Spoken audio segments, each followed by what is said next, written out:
At God First Pilipinas Vloggers, nagbigay ng adult diapers. Yung mga vloggers natin na volunteer, masisipag.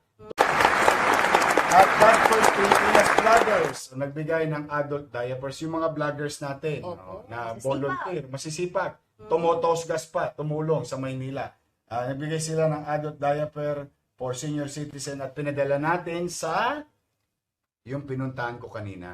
Doon ako talaga nagse-celebrate. Doon ako talaga nagse-celebrate. Ang aga nyo doon, Yorme, ha? Oo, para sa mga lolo't lola ko. Ating mga senior citizens sa Boys Town at Girls Town. Pati mga bata. Usually kasi every year yan.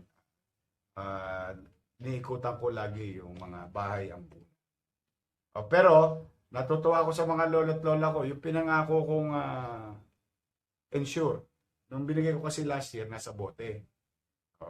Sabi ko, pag sinuwerte ako mag-mayor, huwag kayong maglalay, babalik ko yung lata. O kanina, tumama sa akin mga lolo't lola ko. Meron silang lata ng ensure. Ayan. Happy. May cake pa sila niyan. Kaya sabi ko, diabetes ang aabutin ninyo sa akin. Pero sabi, paminsan-minsan lang naman. Kaya, at may Jollibee lahat. Wow. Sana all. Steady ka lang, hindi ka mawawalan. Kaya thank you. I love you mga lolo't lola ko.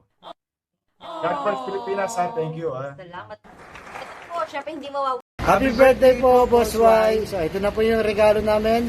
Ang grupo namin God First Pilipinas Vloggers para po sa inyong mahal na ating mga lola't lola ang adult diaper. Ito. Ayan po. Ayan. Yan po. Sandaang packs yan. Sandaang packs ng 1,000 pieces. piraso. Ayan. Yan po, Boss Y, sana mapasaya namin kayo at siyempre yung ating mga lola't lola sa araw ng iyong birthday. Thank you so much po at pagpalain tayo ng po may kapal. Thank you po and God bless you more, Boss Y Isko Moreno.